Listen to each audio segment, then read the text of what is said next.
So good morning, everyone. My name is Chimille Tillery, and I'm the Assistant Superintendent for Curriculum and Instruction. Thanks for coming, and should we just jump right in, or do you I want will. to Quick say who you introduction. are? Good morning, everybody. Nice to see everybody. Thank you for coming.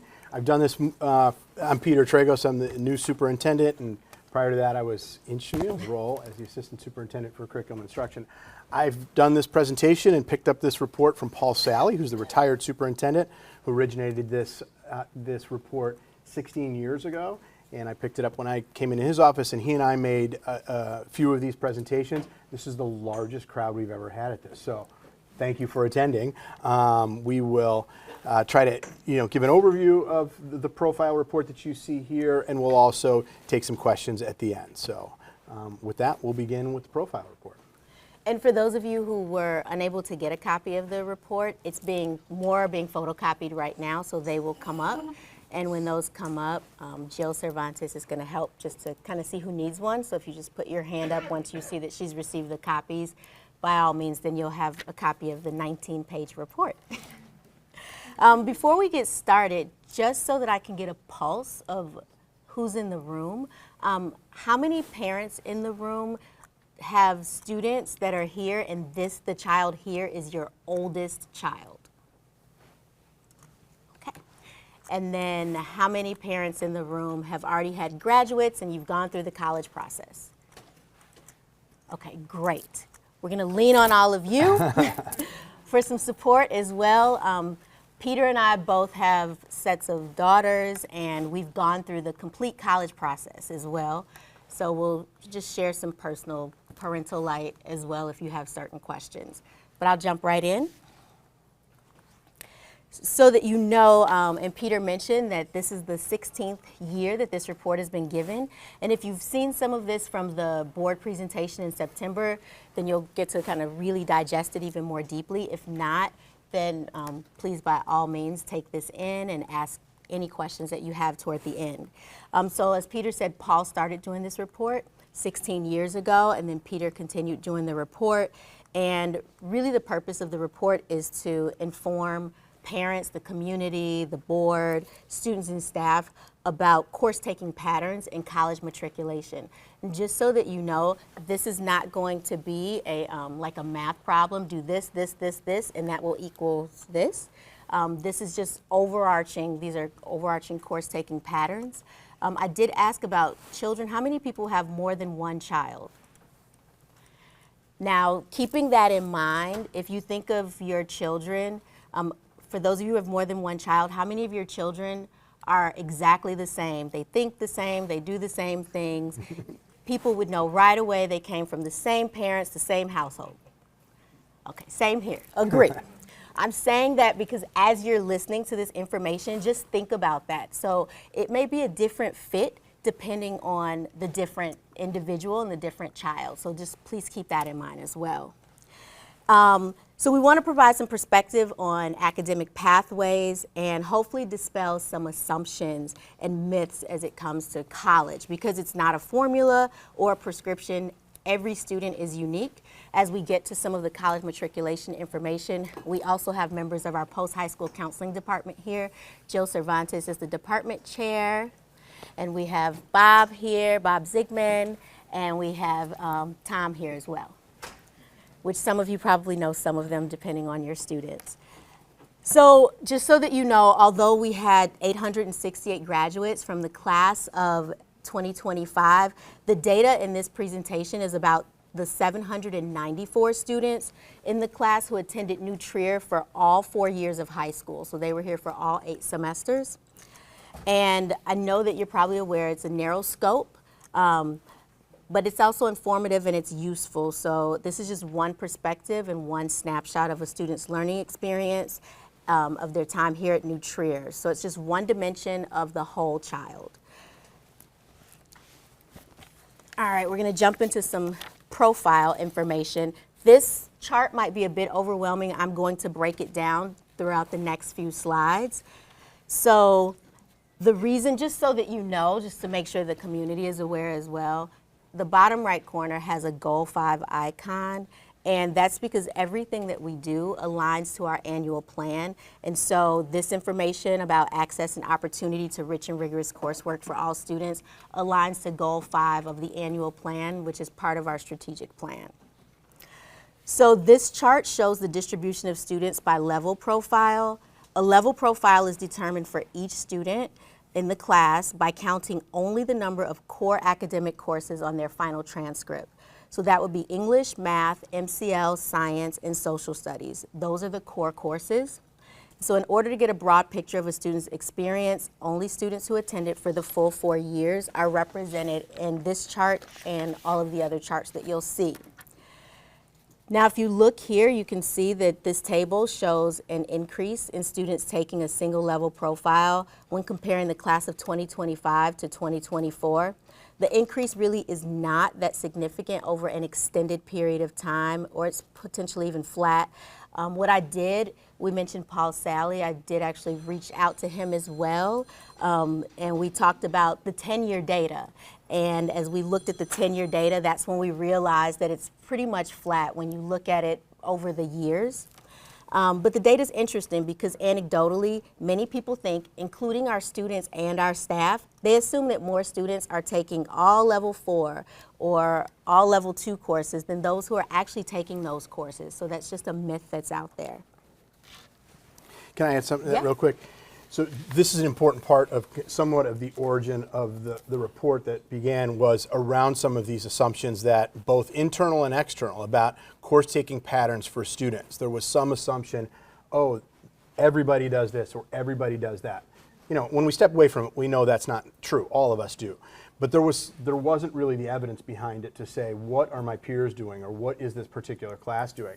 There was an assumption that more students were taking single level profiles. And what we mean by that, particularly around level 4, how many students were taking level 4, only level 4 core courses, and how many were taking level 2. You can see that the numbers are really small, the percentage of that. So even in this last class, 5.2%, it's 41 students out of 800 students that we're talking about in this particular group, right? It's a small number.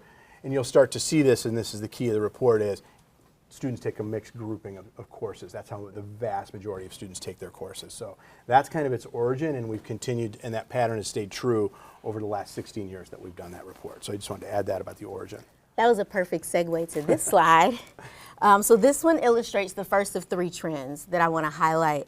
And the first trend is that the vast majority of students, they're taking a program with mixed levels, as you can see there. Nearly 22% are taking a program that includes courses at levels 2, 3, and 4. And remember, level 9 is equivalent to level 3. So the percentage of students taking at least one course at levels 2, 3, and 4 increased to 21.8%. And so that, as you can see, we're continuing an upward trend, and that demonstrates that all students have access and opportunity to rich and rigorous coursework. And I would also say, if you think to when you were in high school, we all had our passions, and there were certain core subjects that we were really passionate about, we really liked. And then there were those that we went to because we had to. And that's where I think you can see where students are able to select their levels and where they feel that it would fit best for them as an individual student. You can see the majority of students are taking a program with mixed levels. So the most common academic program is one with a combination of course levels, with almost 92% of students taking courses at different levels over the course of 4 years. So this combination of levels is a testament to the flexibility of the level system in meeting the needs of each student within each discipline. So trend number 2 is that we do have more students who are taking at least one AP class. You can see in that bottom right corner that 70% of students in the class of 2025, they took at least one AP class, which is at its highest over the last 16 years. So the percentage of students taking at least one AP class has also been on an upward trend.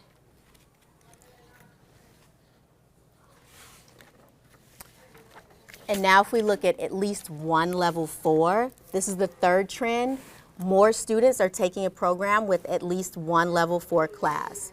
Almost 75% of students in the class of 2025 took a program with at least one level 4 class. This too has been an upward trend over the last several years. and it marks the highest percentage of students that are doing that.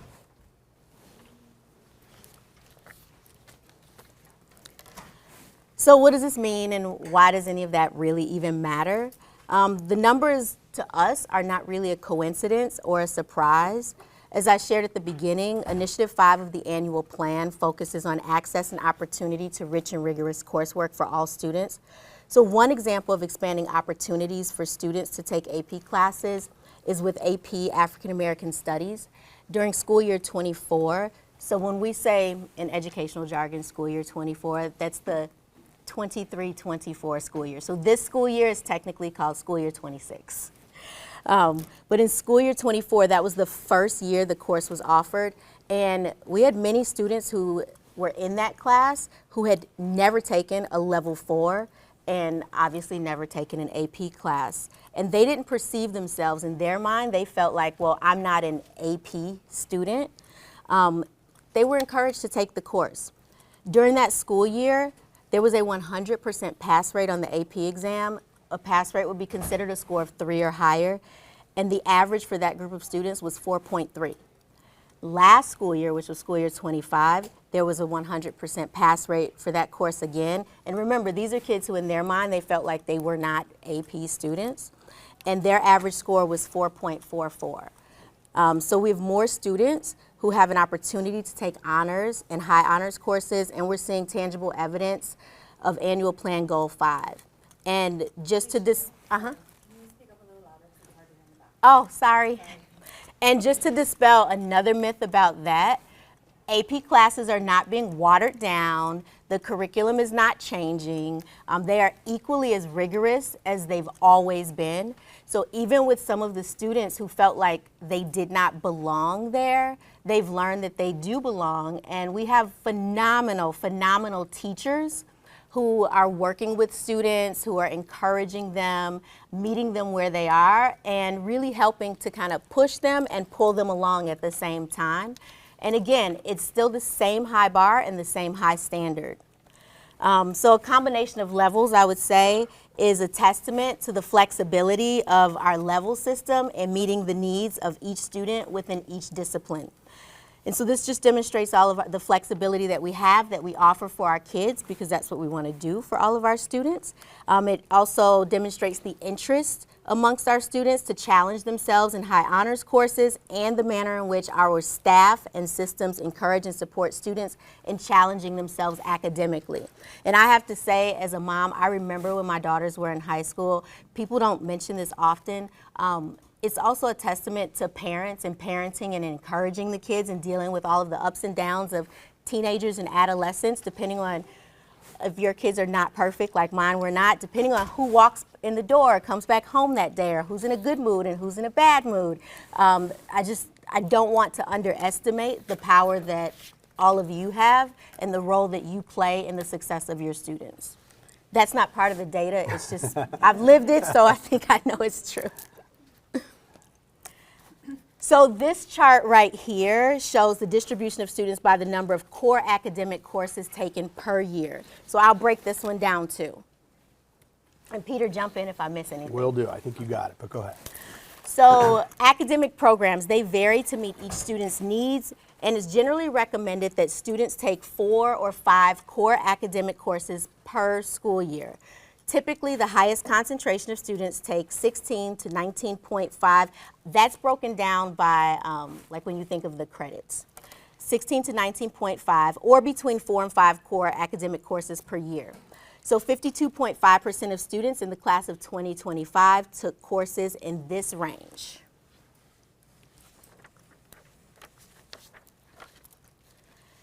Now, if you look at that total, we have 96.3% of the class of 2025 that took 4 or more core academic courses per year, which is comparable to the class of 2024.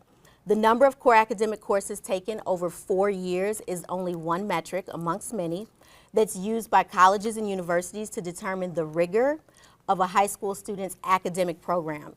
30.2% of the class of 2025 took more than 5 core academic courses per year, which is an anomaly from previous years, and we're going to monitor that for future reports.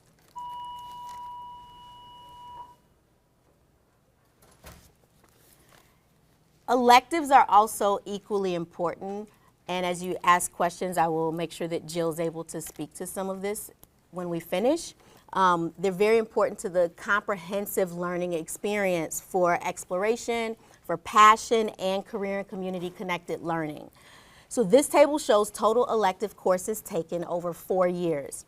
One semester elective courses has a value of 0.5. So for example, a student who took 2 full years of art and 1 semester of business would be listed at taking 2.5 electives. Although the number of students taking more than 1 or 2 elective courses per year decreased, the overall number of students taking elective courses has remained steady. And we will continue to monitor this as well, so we'll look at the data for the graduating class of 2026. So the percentage of students taking between 2 and 4 electives over 4 years increased from previous years, with more than 2/3 of students doing so. And when you total those two boxes, 90.5% of students in the class of 2025 took 2 or more elective courses over 4 years, which is comparable to the class of 2024. This demonstrates a majority of students who have a commitment to one area, or students who just wish to explore. This is the time that they can do that in their life. So here's some stats and some trends about the class of 2025. The average number of applications submitted per student, as well as the number of applicants overall, increased nationally in 2025, maintaining its steady upward trend over the past several years. So that keeps going up. I want to break this down. It's not that more students are applying. The same number of students are submitting more applications to more schools. To put this into context, the number of high school graduates in the United States has remained relatively constant since 2012. They're just applying more. So it's costing more for them to apply to all of these schools. Part of the application process includes students self-reporting their courses and grades. 430 students from the class of 2025 elected to apply test optional to 1 or more schools, accounting for 35% of the total applications submitted. The decision to submit test scores or not is highly individualized. It's up to your student and you as you work with them. And it depends on a variety of factors specific to that student, the college, and or the program that they're applying to. The post-high school counselors, they educate individual students and families about the policies and practices of colleges and universities of interest to them, so they have a full picture of their options. What page is this report on, real quick? Do you know? That, on the report? It's in the teens. I'm going to guess around 15. I don't know. This is on page 15. It's section 2 of the report. It's the college matriculation tables. And as we talk about this one, I know people want to see this college matriculation table stuff. Sorry. It starts on page 6. The wording starts on page 6, and then the tables are behind. So again, we won't really read through all this, but you can see the tables in here. It's probably the next 5 pages. It's probably 6 through 11 or 12 or something like that. And I know you want to talk about it, but we'll spend a little bit of time explaining this and what's here. So do you want to start on that? We just want to get everybody oriented to this page. Go ahead, and then I'll jump in. Okay. And you'll see page 7 actually tells you which pages, which table is on in the full report. So I don't expect you to read this. You actually have the copies in front of you that you can see. This is just a visual snippet of the tables that are in section 2.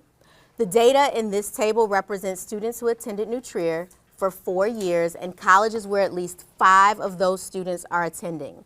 In some cases, there are more students attending than are listed.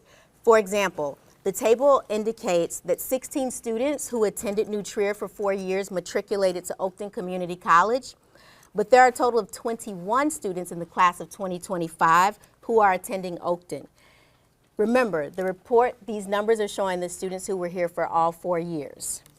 So it's important to keep in mind that the table represents colleges students are attending and not acceptance numbers. So this is where they're attending. They were probably accepted to many more colleges and universities. Similar to previous years, there are 6 tables in the report that show matriculation by different profiles. So the 6 tables are, one is college matriculation by level profile.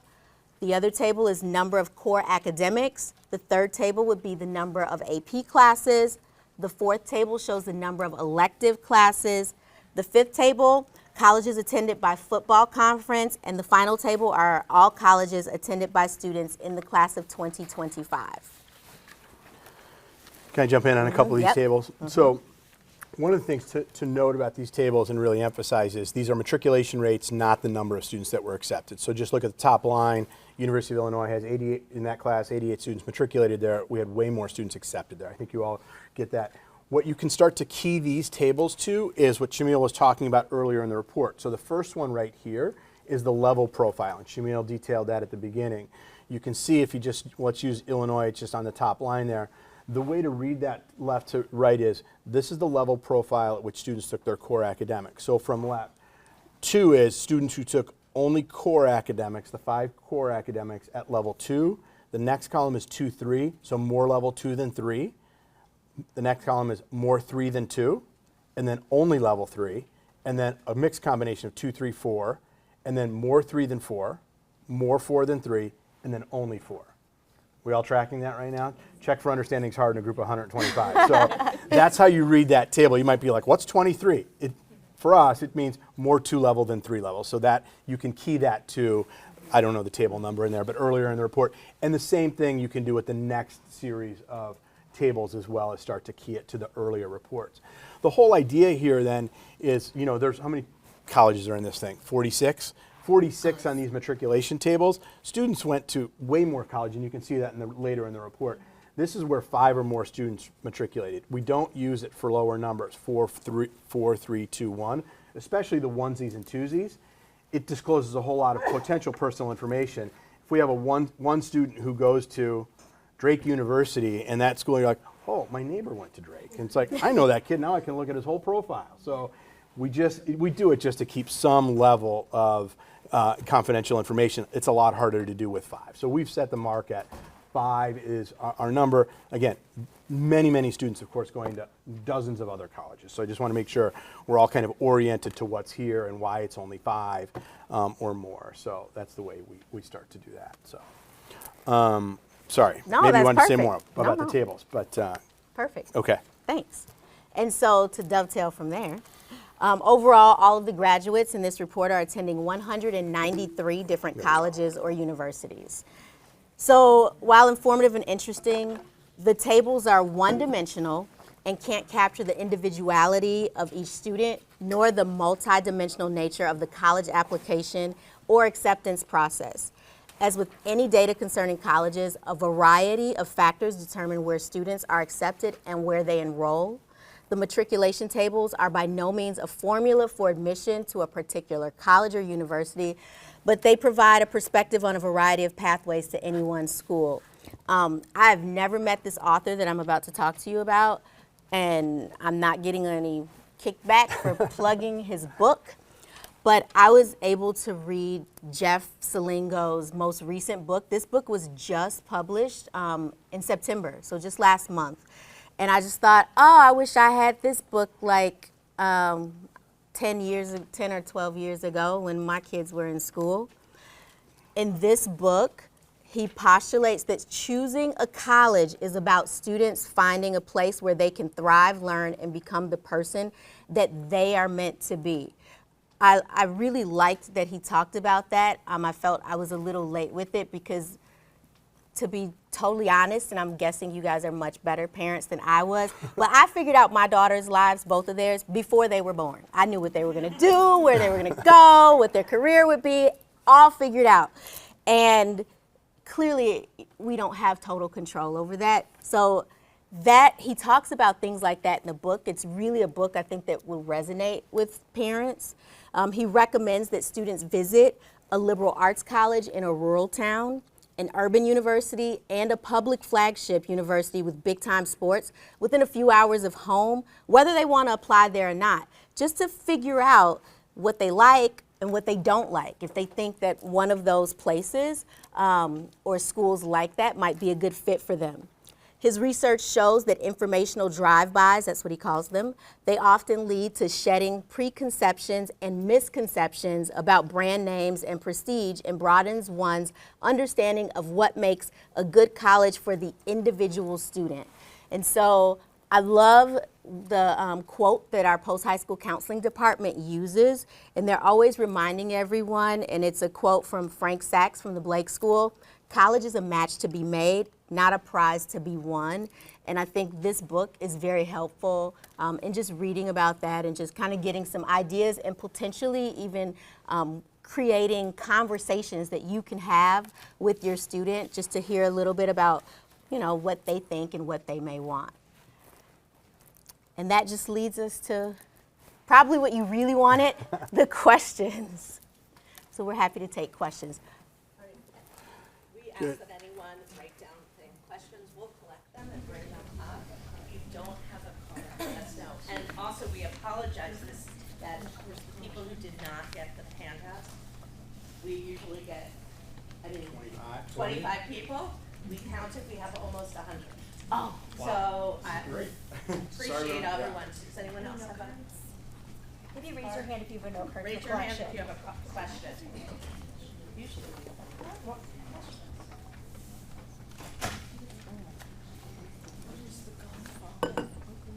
But they are coming with more handouts. Oh, yeah.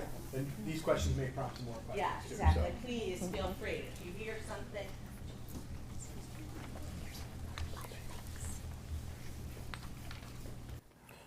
Okay, this is a good start. So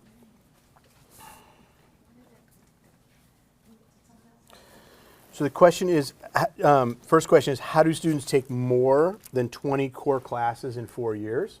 So if you wanted to do 5 each year, what do students do? So there's a couple different options depending on your student. We have summer school is one option. So students will sometimes take either social studies or science in the summer. We do not offer English, math. We have one math class in the summer. It's for students who want to accelerate to get to calculus senior year. It's an option that could count as, that would get you more than 20. There's just one math class. We offer U.S. history in the summer, and we offer science classes, the four sub-disciplines: biochem, physics, geoscience is one way students do it. We also offer some early bird classes. So these are students who start school at 7:05, 7:10. I have to look at the exact number. It's early. Some students do that with kinetic wellness or PE. Other students will take a science early bird. So those are the ways in which students do it. Students make some other choices as well. Sometimes they take 6 core academics during the school year. And that includes more recently, I say recently now, it's been 6 or 7 years, civics is a new Illinois state requirement, and some students, and we do count civics as a core academic, it's in social studies. We offer that as a standalone 1 semester class. So a student might take the 5 cores over 5 years, or excuse me, over 4 years, and then have a semester of civics. They would actually have more than 20. That would be 20.5. Many students fulfill their civics requirement in a core in social studies, in a course like law and justice, AP Gov, that kind of double dips, right? You get your core and you're also fulfilling your civics requirement. So there's a couple ways to mix and match those. I hope that helps answer that question, working with your advisor and doing that. I think I just want to, summer school here, double science, math, or English during the school year. Not many students double up in English. If anything, they might take their core English class and take broadcast journalism. It's an English class, but it's an elective. It's not counted as a core. Double up in math. Some students do double up in math. They might take that junior, senior year. They might take, calculus, and they might take computer science. So we would count that their senior year. That would be their elective is computer science or stats or something like that. So that would be 2 math classes, but not many students do that. I've got a Here's a quick one. So someone asked, what is Goal 5? Goal 5 in the annual plan, I'm going to just summarize it. It's really about access and opportunity to rich and rigorous coursework for all students. And that's summarizes Goal 5, unless Peter wants to go into much more detail. I think that's it. Yeah. And I think you're seeing that in the fluidity of the level system, making sure that all students have access to that. Sure. Oh, louder? Yeah. Okay. Will do. A couple of questions here around levels and transcripting. So, do New Trier levels reflect on the transcript? Yes. And we've clarified that on the transcript, and we name them not only by, we use a number, but that's an internal system. We now name specifically what they are. So level 2, we level that as college prep on the transcript. Level 3, honors. Level 4, high honors. So courses will reflect at that. So if you take U.S. history, level 3, we would reflect that as honors U.S. history. If you take AP U.S. history, that would read high honors. It would read AP. Sorry, AP. Thank you. So for non-AP 4-level classes, it would read high honors. It would read AP. That translates nationally to people. They know what that means. So yes, it's reflected, and we do use those names. Do colleges recognize the New Trier levels? Maybe I'll have you all speak to that. The short answer is yes, and our post-high school counseling department has done significant work in tending to the relationships that are with college and universities. So our admissions representatives and our admissions administrators there really do know New Trier, and that's an important part of what they all do, is to make sure that not only are we sending a profile to the school that explains the level system, they can read about New Trier, but also we start to educate them about that as well. What would you add to that, just in the work you've done, maybe HEAB or something like that? It's kind of a multi-pronged approach. Yeah. So every year annually we'll host 200 roughly colleges that are here for visits with students, and every guest that enters our door meets with a member of our department, sometimes the entire department, depending on the school. Those schools where we send most applicants, we do prioritize having an entire sit-down meeting separate from the meeting that they're doing with students to educate them on New Trier and our standards and our practices, and also learn what is happening on their campuses. We also prioritize in our department participating in professional development offered by colleges, attending national and state conferences, and also just establishing the relationships with these schools. It's very easy for us to pick up the phone and call and speak to life people quickly at these institutions, because we really put a focus on establishing relationships. Now those relationships turn over quickly because the average lifespan of an admissions rep, if you haven't noticed, many of them are in their early to mid-20s. The veterans are the ones that have been there for more than 2 years, so it's a constant focus of our department to cultivate those relationships.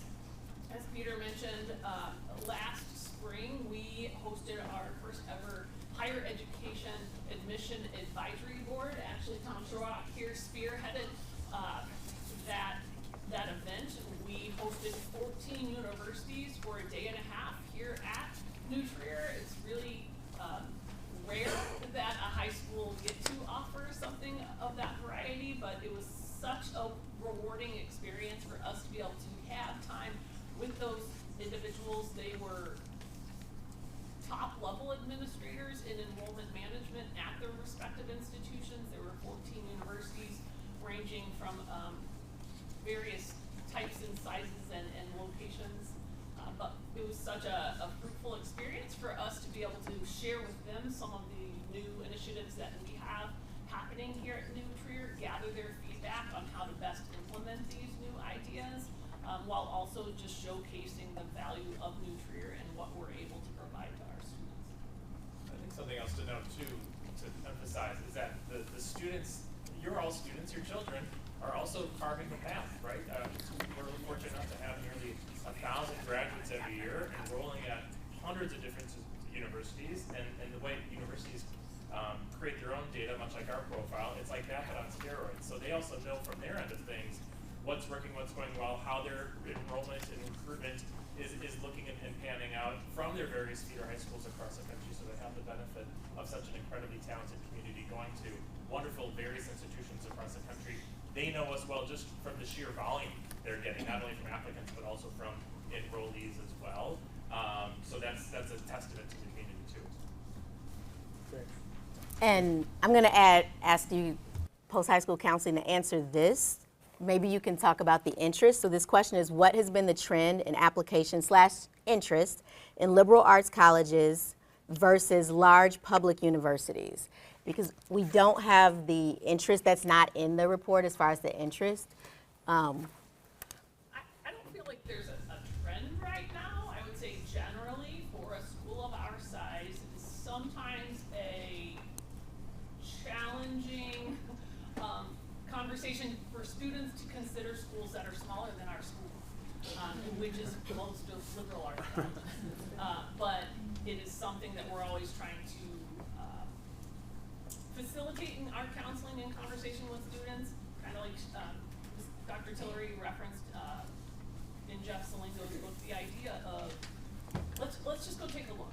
Let's just get an idea. It may not be the right fit for you, but at least we can, verify that it's not the right fit for you.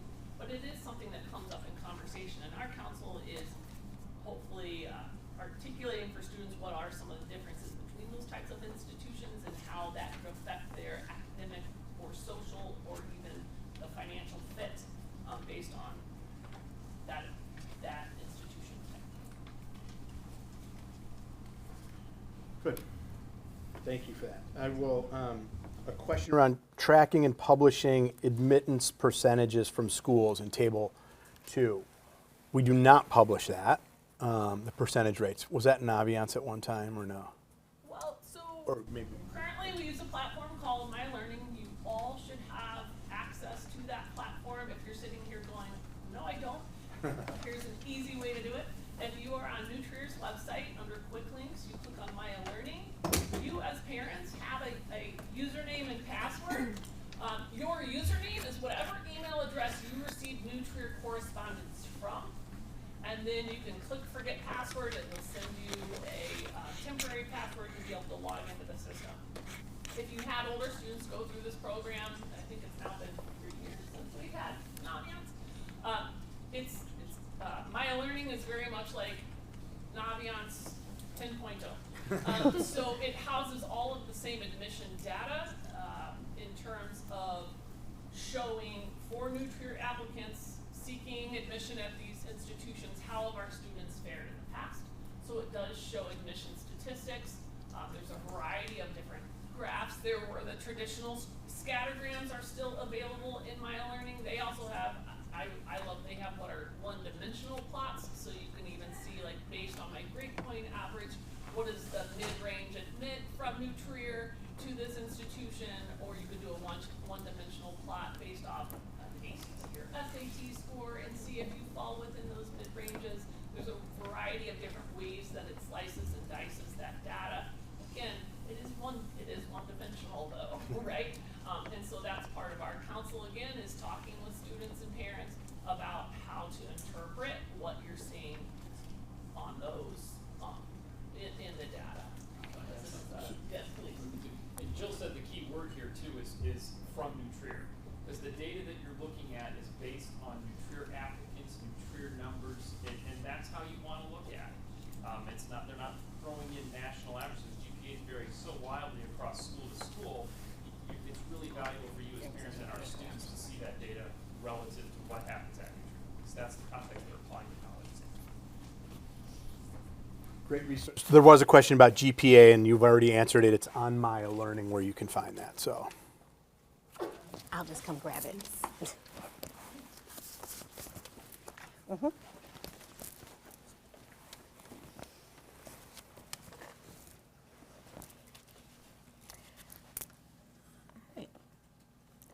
interesting question. Right, so this reads, there's a lot of buzz about rampant grade inflation in high schools across the country. What is New Trier's reputation with regard to this? I would say that our teachers are phenomenal. This is my 4th high school that I've worked in the 3rd high school district. And while many of our students do have what would be considered higher GPAs, if you look overall, and if you think nationwide, I would not say that that correlates to the grades being inflated. I think that correlates directly to the quality of the teachers that we have and how well they work with our students. It also correlates to the fact that all of you make sure that your students value education. They truly know the importance of education, and this is important to our kids. So while one may say, oh, those GPAs are too high, I think they reflect who our students are, and I don't think that anyone is just giving, like, no one, I don't think we have any Oprah Winfrey's, you get an A, you get an A, you get an A. I would add a little bit to that. I'd maybe have you guys weigh in on that, what you're hearing from colleges and universities about any of the buzz, as you said, around grade inflation. I guess I would add one perspective to it, and that is, in a leveled system like we have, 2, 3, 4, college prep, honors, high honors, I would not expect a normative distribution of grades in a leveled system, right? These are students who are, meeting and exceeding the standards because of what students bring to it, the way teaching and learning probably has evolved since we were all in high school. It was one and done. If you didn't do well on that test in high school, boom, that was it. It's just not the way in which education is really about. It's about mastery of learning. We have lots of opportunities for students to demonstrate their learning over and over again. Some people may have a different perspective on it. I think it's probably the best way to teach because really, what are we testing? We want to know what students know, what they know and what they can do, and there are ways of demonstrating that learning that don't necessarily come at 10 o'clock on the when this one test was given. Certainly we have important tests and assessments, and students need to be able to do that. My point is, teaching has evolved in some ways, and the way students want to be able to show what they know and what they can do, we have that demonstration of learning that has evolved. Students have the opportunity to do that. So that's one. And then again, within the leveled system, I think that makes sense to you. I would expect probably a more narrow band of grades because students are indeed meeting the standards of that class and of that learning in that class. If it was an unleveled system where all students were in that, you would probably have a greater distribution of grades. We don't have that. So call it grade inflation or just call it, part of the outcome or the product of what happens in a level system. So that's kind of a perspective for us to understand as you're starting to hear that. There probably is a college perspective that I'm not as in tune with about what college and universities might say or do about the buzz, whether they even see a buzz in inflation. I don't know that I hear it talked about a lot because you have to consider that any college has so many years worth of data on each high school where a student is applying from that they're looking at it over a range of years. So if there have been any sort of creep or whatnot, you're always getting evaluated within the context of your high school and what's available, but also the broader application. I think the holistic approach that so many universities take with their admissions process, it's not a singular, are you a single GPA point, boom, you're in, boom, you're not in. It's all the things we're talking about, how many core academics, what types of courses are they taking, the essay process, testing if that's included. Some schools, most don't, but some do demonstrate an interest in how the student might be applying, when they're applying, the layers that go into some of these admissions decisions, what they're applying to, right? If you're applying to business, okay, we'll look more at the math curriculum. If we're applying to engineering, we're looking more at the science and math, looking at whatever it might be. The layers that go into it go so far above and beyond just what the cumulative GPA is that although things can shift and nuances can happen year to year over the course of a decade, that's nominal in the greater sense of how colleges are looking at a decision. I think sometimes, if anything, something that is overlooked is that we tend to just focus on the weighted, and I think we should be showing equal value to the weighted and unweighted. So colleges want to see that you are challenging yourself successfully in the level that you are at. And if there is room to grow, then demonstrating that you're pushing yourself to perhaps take on more rigor. But know that whatever GPA that we share with the school, that school is going to do whatever they want with it. They are going to weight it, they're going to unweight it, they're going to give rigor points, they're going to do, so in some respects, what we want our students to do is do the best they can with where they're at and think about ways to, in a healthy way, challenge themselves but not overdo it. Because when comes at the cost of their performance in class or their ability to eat, sleep, smile, then any benefit of taking on that additional rigor is lost. So that's what we are always trying to stress and impress upon our students.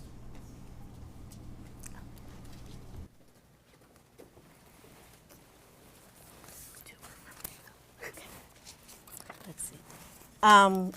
Can post-high school counseling talk about their consortium objective, et cetera? Not a lot of people in here don't know. The advisory board, Yes. so what the objective was? Just give a full overview. Pretend like people have no idea what it is. I know you talked a little Yeah. bit, but we knew. So, let me give you a little bit longer answer to this question. So, many of us in our department, not almost all of us, participate in college advisory boards. So it's a very common practice for college or university to select counselors from different high schools from across the country to come in and meet with their staff annually to advise them on how they're doing work. So, for example, Bob right now is on an advisory board for Colorado College. I'm on an advisory board for American University and Brandeis University. Like, several of us are on different boards. And so, Mr. Shorrock came to me with this idea 2 or 3 years ago about, hey, Jill, let's flip it around. Let's have the colleges come in and advise us on what we are doing in terms of our programming and how we communicate, whether it's, adaptations we should make to our profile or transcripts to just more clearly communicate the value of the Nutrier experience. And so with the support of Dr. Tragos and the board, we were able to invite in 14 universities. Let me see if I can name them all. We had Northwestern, University of Chicago, College of William and Mary, Dickinson College, University of Illinois, Indiana, Iowa, Michigan, Wisconsin, DePaul, Purdue, Oakton, Michigan Tech, and the University of Denver. Nice. So we had directors from those different institutions with us for a day and a half, and truly we had back-to-back sessions with them, focused on different ideas that we are bantering about as a district in terms of how to better prepare our students and give them access to a wider range of experiences to help prepare them for the next step. That's good. That was good. And we'll continue that, right? We build this and continue to tend to And that it's relationship. nice to have this group, that's a group that we can send out an email to and say, like, hey, here's another question for you, here's another idea for you, and get their feedback. The feedback loop is wonderful. This next question is about have Nutrier students attended international universities? And the answer to that is yes. And in fact, in this data set, there are 16 students who attended college or university outside the United States. The question also is about how the process is different. I can't quite answer that. I don't know. Do you want to talk about the process? What's that? Depends on the country. Depends on the country. For a lot of international Yeah. universities, a different emphasis is placed in the process, much more on testing. So if you look at like schools in the UK, for example, they'll really say, okay, if you have an X score on an ACT or SAT and an X number of scores on an AP curriculum, that's usually the thresholds they're looking for. It's much different than the American system. Canadian system is probably more comparable to the American system, but still a little more test focused. The big nuance that happens for a lot of international universities that once we have the chance to chat with students about this idea is that when they are going into a certain field of study, a major, so to speak, at these schools internationally, that's usually all they do. So if you're going to go be a biology major at Oxford, that's all you do for a number of years is just study biology, study nothing else. And not only that, you're probably sitting in a room of a dozen people with a professor ready to have hours-long conversation on whatever topic in biology you want to study. So when we explain that to some students, their eyes glaze over and they slowly back out of our offices and they run away. Because they like the idea of exploring, they like the idea of the American system. You can maybe do 2 majors and a minor, and I could be undecided for a second and figure my stuff out and kind of go from there. That is more the kind of traditional American system. There are we've had students go to Oxford, Cambridge, all different kinds of places. Those are really great fits for them, but it's often the exception. So this next question reads, can you give tips to freshman parents about course selection, prerequisites, and how to think about those? I would say that, that's a little nuanced. Definitely reach out to your student's advisor. I think also the teacher that they have freshman year in said content area, they would also be an excellent resource. And I also think talking to your student and finding out what it is that they truly want to do and what they're really interested in as well. And Jill mentioned earlier about making sure that whatever their course selection looks like, you still want them to be happy. You want them to have a smile. You want them to enjoy high school. You still want them to also have fun. So figuring out what that balance is for your student. Good advice. With that though too, know that the range of options for course selection at sophomore year is narrower than it is junior to senior year. It only continues to get wider the further along they go in that. So just know that. I have a question about, seen this question, is it better to get this grade or that grade in this level? So let's talk about that. So the question is, what looks better on a transcript, a B+ in a level 4 or an A in a level 3? We should do this by a show of hands. Who thinks that? I won't put you all on the spot. Do you want to take that or you want me to take that? I'm happy to address it. I'm sure Mr. Ziegler. You guys get this question more than I do. Let's put it that way. This is, Again, it's challenging yourself successfully. So the question is like, we can't even just isolate it to that one class and that one grade, because what did that then come at the cost of? So if you are pouring everything you have into getting that whatever it is grade, and then it comes at the cost of another grade, then again, the value is lost. I think if a student can hit that sweet spot of mix of A's and B's, sometimes a little bit more A's than B's, or even its growth and trend. Because some of you may be sitting here going, oh, I would love a B. That'd be wonderful. That's fine too. So colleges are looking at the trend in grades, the trend in rigor. I think we too often break it down to that GPA number. They are truly looking for trends from freshman through senior year in volume of courses, rigor of courses, and performance within those courses. And so, yeah, that B+ may be better, but not if it came at the cost of something else. and that's, thanks, it's good advice, and you get that question more than I do. I think we know this probably intuitively as parents, but I think that it bears repeating, is the cost you were talking about might come at another class, but think about how involved our students are. I mean, I'm here after school a lot. 85 to 90% of our students are in extracurriculars. This is an important part of their life at this stage that probably they won't be able to do ever again. Sports, performing arts, of course some kids would want to do that. That's not what I'm saying. The vast majority, it's an important part of being a high school student is having these experiences. So the cost may sometimes come at something else. And if if that gets to be an imbalance, like it's important for us to help find the imbalance or help kids find balance, because the imbalance will find you. And we know it does. It will find you. And that's really the whole piece of it. So it's not just like, oh, I'm going to work really hard and the cost might come at my other class. It's just kind of the holistic thing. How do we want our kids to be involved in these things? Again, you have your kids come home. What time do they get home from practice or rehearsal or those things? Sit down for dinner and then have that. So again, step back for the moment.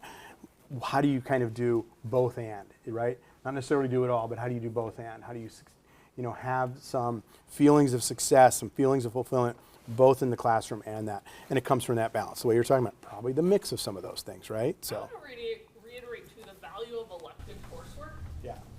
It's a release in the day oftentimes for a student. It helps them use their brain in a different way. It helps them to, our electives more often than not align to potential future careers that they may want to explore either directly or indirectly. And so my fear sometimes too is if we try and take on too much rigor, then usually the first thing it seems like to go is that elective course. And that elective course has value as well. So just to be mindful of that and thoughtful of that and how sometimes those elective courses can really help them shore up or explore particular areas of It's a longer question. I'll read this one. Summarize that. I'll try to do this. How many students had IEPs? Our percentage is about 16 or 7. About 17% of students have an individualized education plan. That's, just around the state average. So that's a question on that. Are you seeing growth in students taking a gap year? I was looking at the report. It looks like 9 students took a gap year according to this report. Is that about consistent? Yeah. Yeah, so 9 this year out of that class and out of that data set. I'm going to take this one. There's 2 questions on this. One is test optional a COVID consequence? Is the trend expected to continue? Do you expect more schools to transition back to requiring tests, which we're seeing some of? You give individualized advice, and I remember you informed me, and I would set you up for this and share it. Is the individualized advice around test optional or test scores is sometimes not just school dependent, it's sometimes actually program dependent, right? Within a school, you might choose, there's a program within a particular college or university that might benefit you with scores or without, and you have the nuance of all that. So that was really informative for me. It's not test optional or test, right? There's some middle ground in that. You want to talk a little about that? And what's the trend? I mean, it seems like more, I read it too, right? More schools are going back to requiring tests. Is that true? Not in droves. Okay. I mean, at the periphery. Sure. Yes. I think there are plenty of colleges that are going to stay test optional. And I think it's also bears remembering there's schools that went test optional pre-pandemic. Chicago went test optional pre-pandemic. Indiana University went test optional pre-pandemic. All the public institutions in the state of California are test free, meaning that they won't even take a score if you send them one. And so there will continue to be some change here or there, but it's not going to be in a mass growth or exodus from where we are right now. That's again part of the work of our department is sitting down with the colleges and trying to figure out the nuances of their testing policies. So there's colleges that will tell you we have a no harm test optional policy, meaning whether you send it or whether you don't, even if you send it, if it's not working in your favor, we'll ignore it. Okay? Then there's colleges that will say, if in doubt, submit without. And everything in between. And then there's colleges that are reading for admission to a specific major.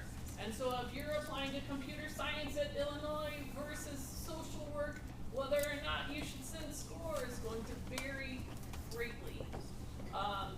So that's part of the education that goes along with the test optional piece. It's so cute that we thought test optional was going to simplify things. It's only further complicated a complicated process, but that's where I would say lean on our department and the importance of the relationships that we have with students to help counsel them through that.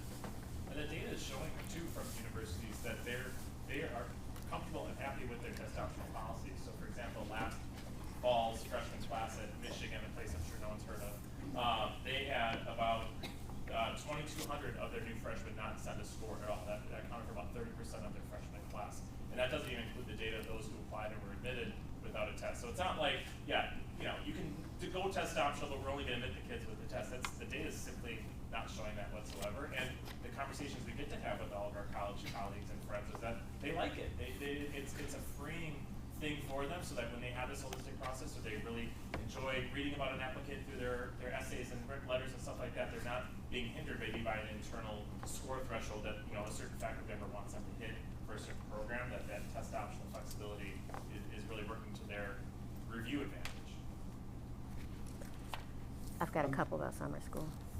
Can I take the second part of this question on here? This one notes that the leader of NVIDIA, it's a technology, autonomous vehicle, AI company, was noted as saying that success is expected to return to the trades, plumbing, electricians, et cetera. What trends is New Trier seeing?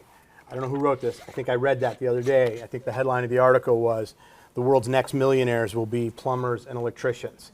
And it's really quite interesting. If you don't mind, I'll share just a real quick story, personal story, of a friend of mine who was a good friend in college.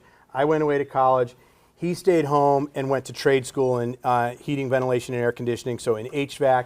had a wonderful 30-plus year career in HVAC. A few years ago, he had an opportunity to buy a family-owned business, not his own. He worked up. The owner of the family business, his kids didn't want it.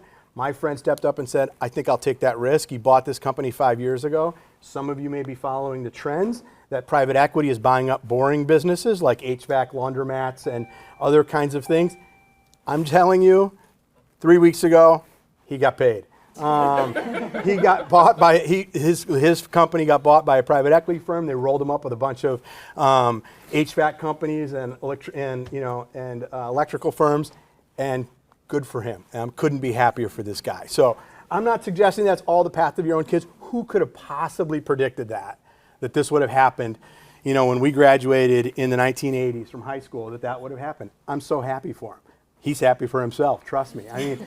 So there's opportunity, I guess, is what I'm saying. So to answer that question, I too read that article. It was really quite fascinating. So what's New Trier doing, I think, is the crux of the question and the trends we're seeing.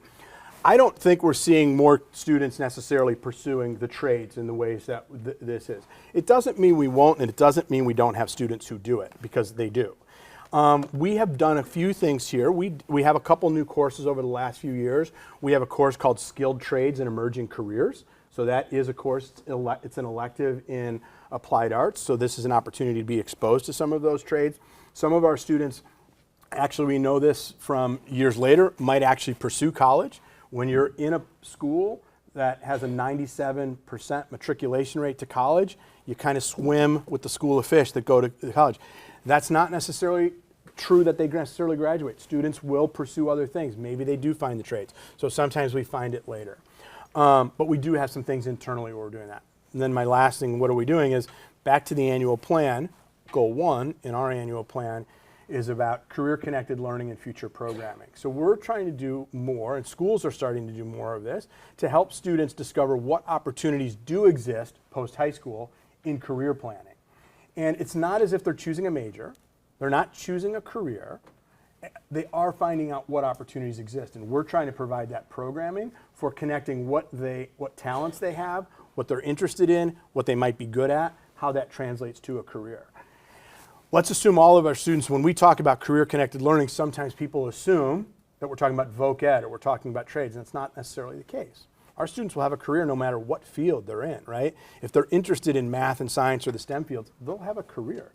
There are lots of things to do in STEM fields. It's not just engineering, right? There's lots to do. If a student has an interest in English, you don't just have to be an English teacher. If you were a history major like I was a history teacher. I loved it. It's what I wanted to do. Being a history teacher is not your only option, right? You could be any number of things. Think of all the things liberal arts people can do, right? We're trying to expose people, or students, to the career-connected opportunities they have through future programming. We're doing some work around some pathways, some potential experiential learning, like internships or externships, to build in some time for that so students can explore these things. If they're interested in English and writing, maybe they want to be in media, maybe they want to be in journalism. How do we give them the experiences in school to do that?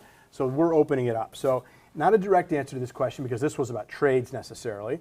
We're aware of it, and we also have opportunities for students to do those things, but we're also aware of the importance of planning for post-high school opportunities, the vast range of students. Because I think sometimes at a particular age, students might have just a narrow view of what it is I do, right? Oh, if I'm in the STEM fields, oh, I have to do this, or I have to do that. It's like, there's a whole bunch of stuff to do in any one of the fields, the creative arts, the liberal arts, and then also in the hard sciences. So we're working on it. It's part of our annual plan goal, as you can start to see it. There's a lot in here. I know. I'll try to Go ahead. tackle parts of I'm this going to summer abbreviate school. those. Yeah. So we've got 2 about summer school. One is about how summer school is perceived by colleges, and also why we don't offer, I guess, more math classes in the summer. And I'll try to summarize both, and I'll let you guys chime in if you think that you need to add something to it. I think that summer school classes are perceived by colleges the same way that classes during the school year are perceived by colleges. And why don't we offer more summer school math classes? We've had done a little bit of research with that, and actually, so summer school, we will have geometry. We'll continue to offer geometry for the summer. And I think building those math skills and the depth of those skills and how they compound when students go from one course to the next taking it throughout the school year is extremely beneficial, and I think that's why our students do so well in their math classes. It's not something that's truncated and that they're rushing to get through in the summer. Did you two want to add anything? I'd agree. Like a language, you know, Yes. you can't really check a box with math skills. That takes a long time and needs to build on itself. That's much trickier. And then the second part was about AP classes, that New Trier students take fewer APs compared to most high schools.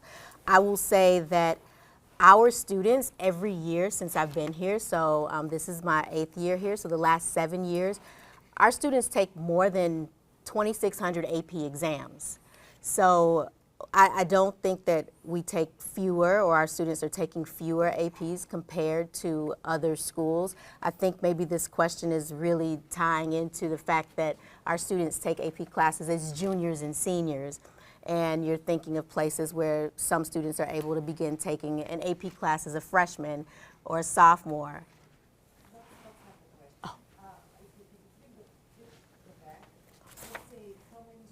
New Trier take AP chemistry.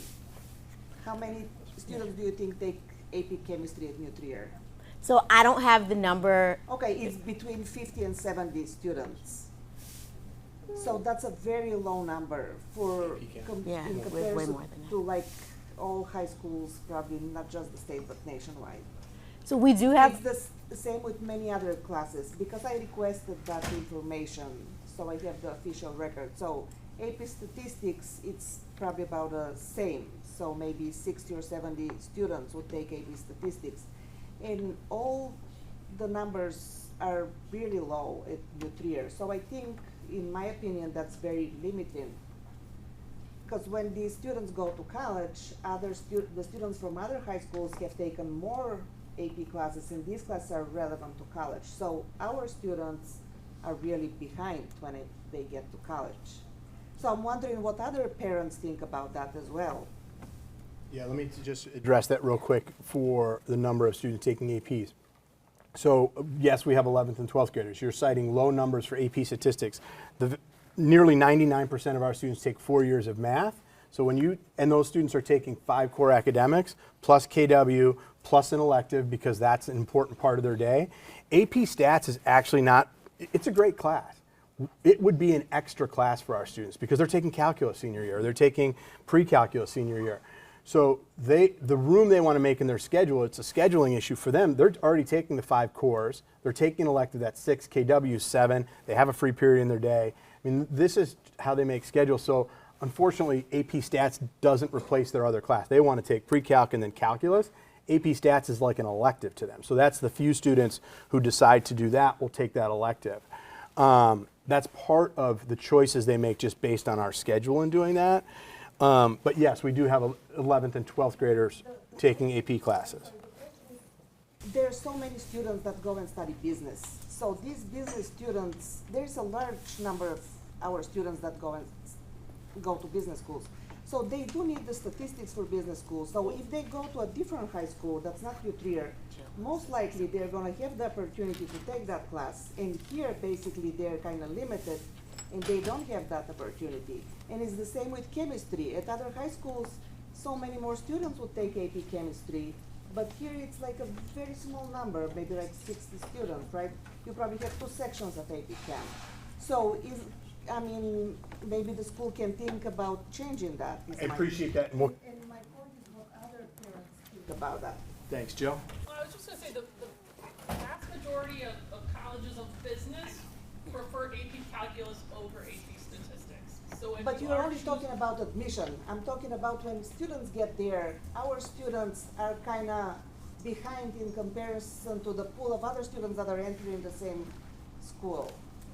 I would argue against that, given the relationships we have with our college partners, and given when we have deans and directors and vice presidents coming to make sure you're talking about how well New Trier students are doing on their campuses. We're not seeing that data nor that feedback from colleges and universities. And also, in the college admissions process, they are looking at the context of the school environment and the context of what's available at a certain school. So we have colleagues of ours at other large high schools in Lake County that will give us feedback and say we would kill to have them on free guys have of college admissions and enrollment. So they're stressing the value of accounting and calculus. And some schools, Phillips Exeter Academy for $60K a year out east, they don't offer APs at all. So the curriculum is just different in every high school. Possibility, and yes, of course, preparation for college is really essential for students to be doing well in a college environment. But the feedback we also get from families and students of their students coming home at Thanksgiving or going to sophomore and junior year is that they're incredibly thrilled with how prepared they were for success in a college environment by being a new graduate, not only from junior theme, but through the expectations and rigors and education of the whole person that they are getting here. And even the data showing earlier that AP enrollment's slightly on the rise, so more students, even in the class of 25, took more AP. So It's great. yeah. Thank you for your questions. I'm happy to talk to you after this. Let me move on to a couple other questions, and then we'll do that. So real quick for you all, how important is extracurricular activities for colleges? Do they have any weight? I'm going to put a couple of these together. What's the recommended number of campus visits, if there are some as you recommend? And then maybe start with this one. Are letters of recommendation required for all colleges? I think I know that, but I'll have you guys talk to it. Do they have to come from teachers from junior year? So letters required, and then junior year. Letters required is dictated by the institution, so our own flag state institution, the University of Illinois, will not read a letter of recommendation from a counselor or a teacher. It's really dependent on the institution. Where those letters come from is often also dictated by that. More often than not, and there's always exceptions, but more often than not, the college will tell you that they prefer that letter come from a junior or senior core academic subject area teacher. That could also vary by program. So for example, a student in the arts would usually need to also have a recommendation from an arts teacher. But the general rule of thumb is a junior or senior year teacher, because they'd like to see how the student is performing most recently in that academic setting. Then there was a question about the importance of Extracurriculars? How are they weighted? Do they carry any weight? So I think that there needs to be an understanding that colleges are trying to build a community. So they are looking for students with a variety of interests and passions and talents to build a diverse community.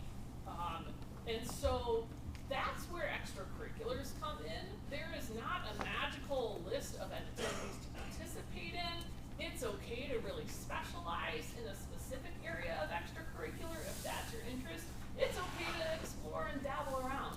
What an extracurricular participation is showing at college is that you're going to go out and you're going to get involved.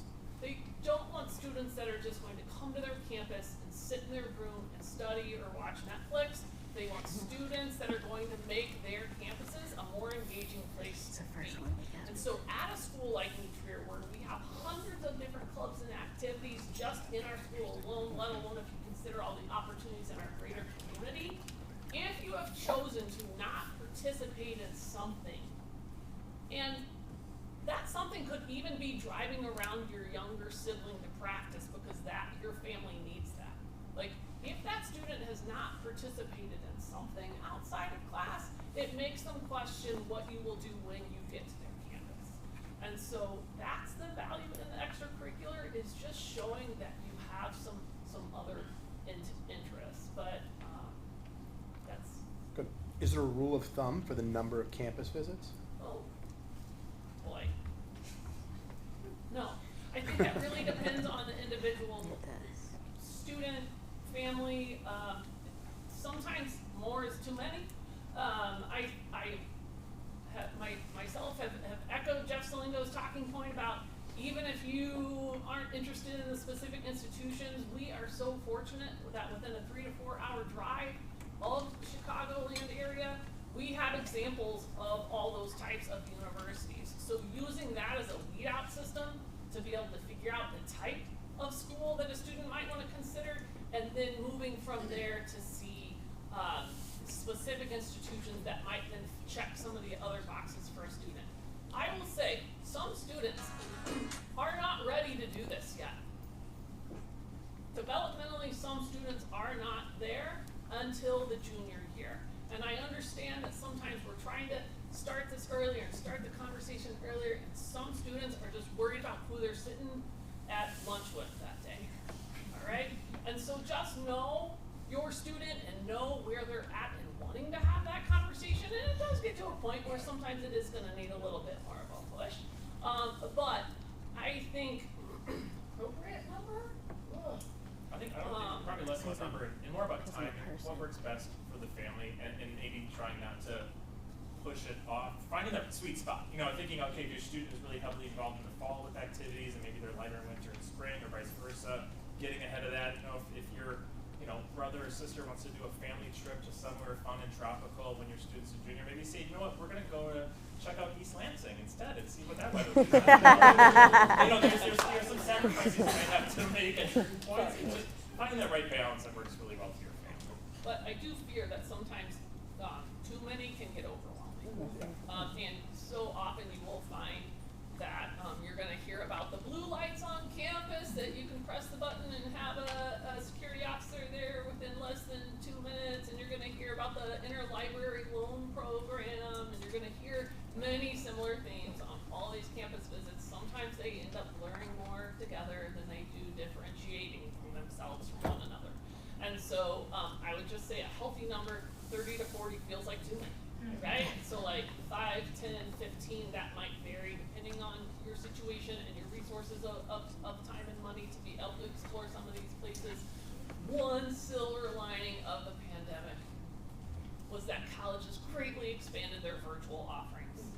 And so a lot of times you can set foot on that campus without having to physically go there to just get a feel for what it looks like and what it may feel like at that campus. And again, use that as a weed out to where you will then devote time and money to going and see.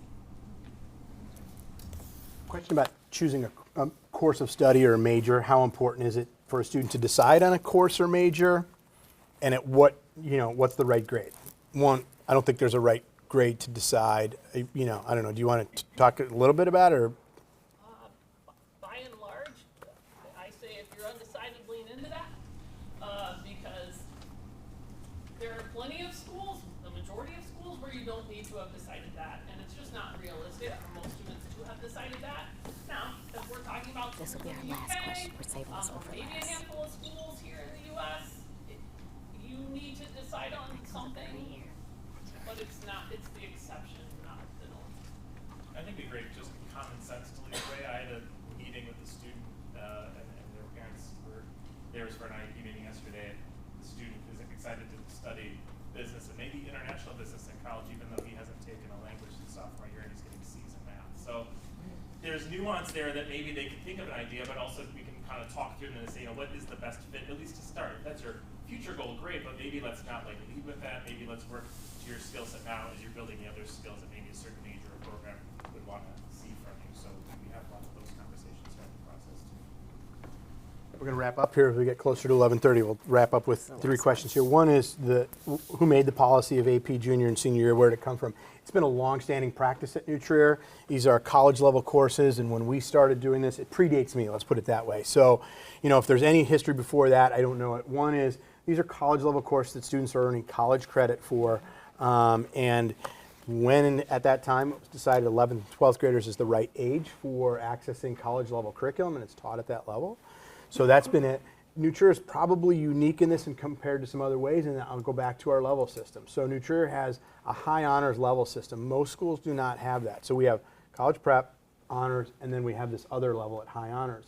Students can access high honors classes, level 4 classes, 9th and 10th grade before they get to AP.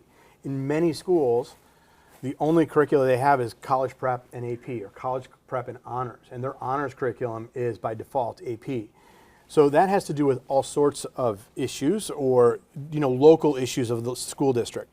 It's about resource allocation, it's about teacher quality, it's about the ability to offer a range of different levels in those classes. So in some cases, it actually meets the need for that particular school. So we have been, to 11th and 12th grade, and we've been able to meet the needs of students who want to excel at high honors with a level 4 curriculum. it's something that we talk about with our college and university partners and know what that level system is in doing that. Having said that, you've seen some of the trend data here that Chimille showed. We've had more students taking AP classes over the last 10 years. That's been a trend in our mind, a positive direction. We have lots of students who are both challenging themselves and also succeeding in that. So that's been the policy of that. We'll continue to examine prerequisites. We continue to make sure that we have access to these courses in doing that. So that's where that came from. We'll close up with appreciation for sharing the data. You're welcome. What do you do with the information? This is a great question. What do you do with it? Do you compare it to other schools? We don't really use it to compare to other schools. It's a unique report that we use internally. We do it for what we're doing right now to share with parents in hopes that it's helpful to you to get an insight into what course taking patterns look like, how that might translate to supporting your own children in their post-high school plans, college planning specifically as we talk about this report. And we also use it internally to track our own data. What are the trends? Where do we see the trends of course taking patterns, both the number of courses, the levels at which students take those courses, and we share it with our department leaders across the school. So we use it for our internal information and collaborating with post-high school counseling, and we try to both look at the year to year, but we've been doing this for 16 years, so we have some longitudinal data to know what the trends are and how we're responding to that. So it's mostly useful as internal data and then sharing with parents as well. So thank you for asking that. So. And I'll close with the question. There's a question about AI and how AI is being incorporated into how students learn and get prepared for the world they are about to enter. We too are learning about AI, and it seems to be changing and evolving. I was a biology teacher, so I'll just use the term, it's mutating faster than any virus that you could possibly imagine. And so we're working on that. Teachers are, at this moment, working on teaching ethical use of AI. And we're working on, some things that we think we'd like to do for the future, and beginning with preparing some of our freshmen as well on some AI literacy. And like I said, total transparency, we too are learning about AI as it's coming and some of the different things that are happening with it. And we're learning from some people in some colleges and universities, because they too, professors, are also trying to keep up with the rapid rate of evolution with AI. Thank you all for attending this morning. We really appreciate it. Yeah, thank you.